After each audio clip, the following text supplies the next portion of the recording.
நாம் இந்த பதிவில் பெயர்ச்சி அடையும் குரு பகவான் உங்கள் ராசிக்கு என்னென்ன சுப மற்றும் அசுப பலன்களை தரப்போகிறார், அதற்கான பரிகாரம் என்ன என்பதனை பற்றி விரிவாக காண்போம். உங்கள் வாழ்வில் வளமும் நலமும் செல்வ செழிப்பும் பெற எல்லாம் வல்ல இறைவனை உளமாற வேண்டி விரும்பி கேட்டுக்கொள்கிறேன். ஒருவரின் ஜாதகத்தில் எந்த கிரகம் உங்களுக்கு சாதக பலன் தருதோ இல்லையோ, ஆனால் குரு கிரகத்தின் நற்பலன்களை கொண்டவர்கள் சிறிது கஷ்டத்தை சந்தித்தாலும் வாழ்க்கையில் முன்னேறி விடுவார்கள்.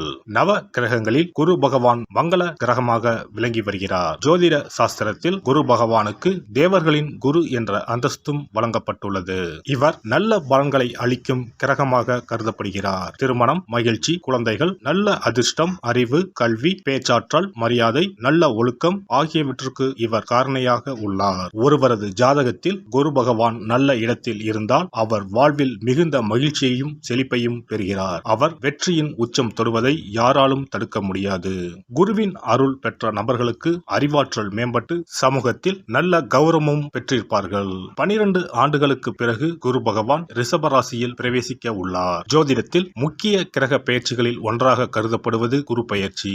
இந்த ஆண்டு குரு பெயர்ச்சி 2024 மே 1ஆம் தேதி நடக்க உள்ளது. குருவின் அமைப்பும் குருவின் பார்வையும் எப்படிப்பட்ட பலனை அள்ளித்தரும் என்பதை தெரிந்து கொள்வோம். கால சக்கரத்தில் தனுசு, மீன ராசிகளுக்கு அதிபதியான குரு பகவான் தற்போது மேச ராசியில் சஞ்சாரம் செய்து வருகின்றார். இவர் 2024ஆம் ஆண்டு மே மாதம் 1ஆம் தேதி நண்பகல் 12:59 மேச ராசியில் உள்ள கிருத்திகை 1ஆம் பாதத்தில் இருந்து ரிஷப ராசியில் உள்ள கிருத்திகை 2ஆம் பாதத்திற்கு பெயர்ச்சியாக உள்ளார். குரு பெயர்ச்சி பெறும் ஸ்தானத்தை விட குருவின் 5, 7, 9ஆம் பார்வை பெறக்கூடிய ராசிகள் மிகவும் சிறப்பான பலன்களை பெற்றிடும் என்பது ஜோதிட விதி. 2024ஆம் ஆண்டில் நடக்கும் குரு பெயர்ச்சியின் தாக்கம் அனைத்து ராசிகளிலும் இருக்கும். எனினும் சில ராசிகளுக்கு குருவின் இந்த மாற்றம் பலவித நற்பலன்களை அளித்தரும். இவர்கள் எடுத்த காரியங்கள் அனைத்திலும் வெற்றி பெறுவார்கள். நீண்ட நாட்களாக நடக்காமல் இருந்த பல விஷயங்கள் குரு பெயர்ச்சிக்கு பிறகு வெற்றிகரமாக நடந்து முடியும். இவர்களுக்கு அதிர்ஷ்டத்தின் ஆதரவு முழுமையாக இருக்கும். இந்த குரு பெயர்ச்சியானது ஒரு சில ராசிக்காரர்களின் வாழ்வை புரட்டி போட போகிறது. துரோகத்தால் பிரிந்த கணவன் மனைவி, சகோதர சகோதரி உறவு ஒன்று சேர போகிறது. நட்பு என்னும் நஞ்சால் உங்கள் உறவை பிரித்த துரோகியை இனம் கண்டு உண்மையான உறவு யார் என்பதனை அறிந்து கொள்வீர்கள். நஷ்டம் மட்டுமே பார்த்த வியாபாரிகள் திடீர் லாபத்தை அடைய உள்ளீர்கள். திடீர் லாட்டரி அடித்தது போல லாபம் இரட்டிப்பாகும். சனி பார்வையினால் ஏற்படும் காம சிந்தனைகள் இந்த குரு பெயர்ச்சியினால் சரியாகும். தகாத பெண் உறவை தவிர்த்து ஆன்மீக பயணத்தை தொடர்வீர்கள். சதி எதுவாக இருந்தாலும் அதை முறியடிப்பது சிவனின் விதியாகும். சிவனின் துணை இருந்தால் எதிரில் யமனே வந்தாலும் சமாளித்து வெற்றி அடையலாம். இனி உங்கள் ராசிக்கான பலன்கள் என்ன என்பதனையும் அதற்கான பரிகாரம் என்ன என்பதனையும் பார்ப்போம். மகர ராசி அன்பர்களே, குரு பகவான் பூர்வ புண்ணிய ஸ்தானமான 5ஆம் வீட்டிற்கு இடப்பெயர்ச்சி அடைகிறார். உங்கள் ராசிக்கு 3ஆம் மற்றும் 12ஆம் வீட்டுக்குரிய குரு பகவான் 5ஆம் வீட்டில் அமர்ந்து உங்கள் ராசியை பார்வையிடப் போகிறார். குரு பகவானின் பார்வையானது உங்கள் ராசிக்கு பாக்கியஸ்தானத்தையும் லாபஸ்தானத்தையும் பார்வையிடுகிறது. வாடகை வீட்டில் வசிப்பவர்கள் சொந்த வீடு வாங்கப் போகிறீர்கள். பல வகைகளில் இருந்து எதிர்பாராத தனவரவு கிடைக்கும். எதிர்பாராத இடத்தில் இருந்து வீடு தேடி உதவிகள் வரும். வெளிநாடு செல்லும் வேலைக்காக முயற்சி செய்பவர்களுக்கு நல்ல செய்தி தேடி வரும். தன்னம்பிக்கை அதிகரிக்கும். வளர்ச்சியும் அதிகரிக்கும். நினைத்த காரியங்களில் வெற்றி கிடைக்கும். மாணவர்களுக்கு வெற்றிகரமான குரு பெயர்ச்சியாக உள்ளது. குருவருளும் திருவருளும் நிறைந்துள்ளது. திருமணம் கைகூடி வரும். சுப நிகழ்ச்சிகள் அதிகம் நடைபெறும். குழந்தை பாக்கியம் கிடைக்கும். குரு பகவான் மே மாதத்திற்கு பிறகு மகர ராசிக்காரர்களுக்கு வருமானத்தை வாரி வழங்கப் போகிறார். பெண்களுக்கு வீண் அலைச்சல் பயணங்களால் ஏற்படலாம். நேரம் தவறி உண்பதை தவிர்ப்பது நல்லது. சாமர்த்தியமான பேச்சு லாபம் தரும்.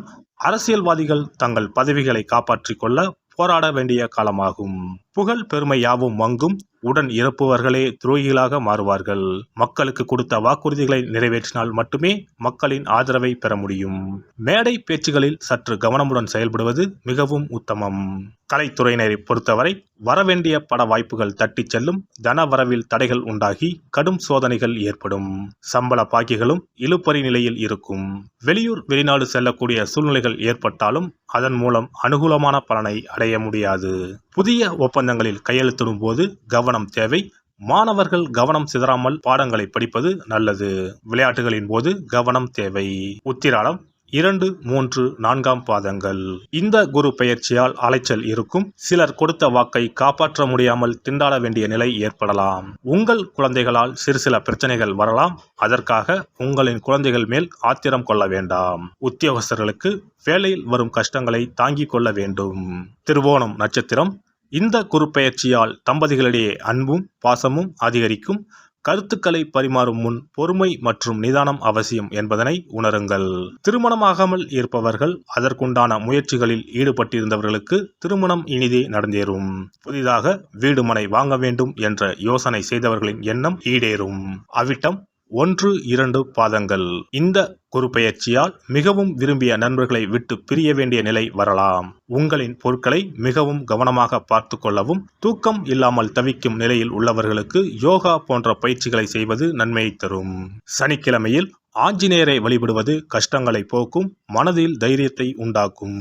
குரு பெயர்ச்சி சிறப்பு பரிகாரம். ஜாதகத்தில் குரு நல்ல இடத்தில் இல்லாமல் இருந்தாலோ, கோசார ரீதியாக கொடூரமானவராக இருந்தாலோ குரு தோஷம் நீங்க பரிகாரம் செய்ய வேண்டும்.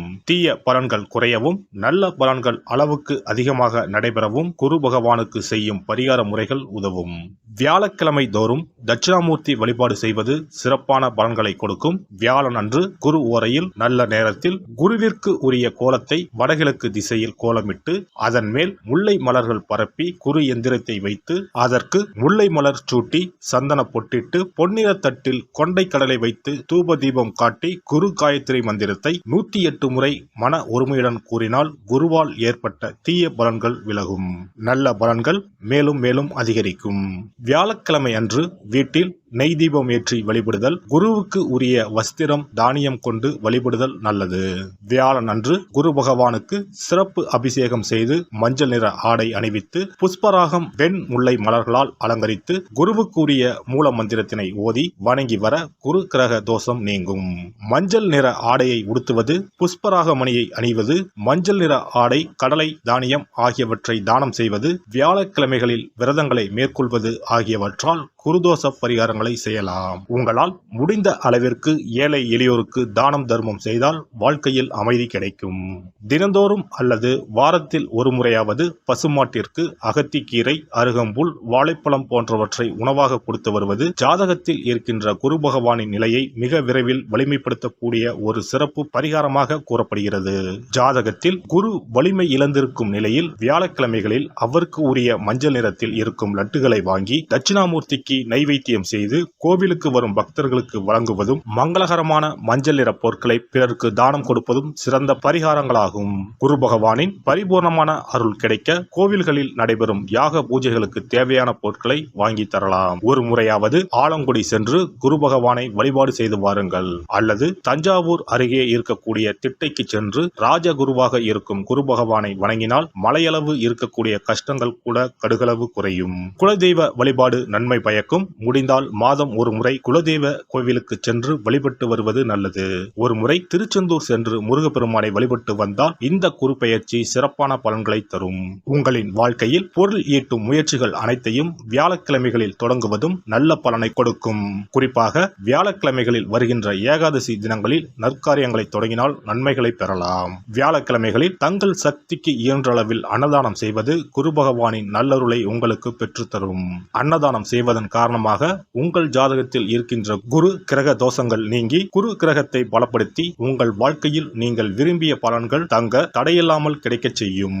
எல்லாம் வல்ல இறையருளால் நீங்களும் உங்கள் அன்பு குடும்பமும் உடல் நலம், நீலாயுள், நிறை செல்வம், உயர் புகழ், மெய்ஞானம் ஓங்கி வாழ்க வளமுடன். இந்த வீடியோ பதிவு உங்களுக்கு பிடித்திருந்தால் லைக் பண்ணுங்க, கமெண்ட் பண்ணுங்க, ஷேர் பண்ணுங்க, மறக்காம சப்ஸ்கிரைப் பண்ணுங்க, பக்கத்துல இருக்கிற பெல் பட்டனை கிளிக் பண்ணுங்க. நன்றி, வணக்கம். ஓம் நமச்சிவாய. சிவாய நம.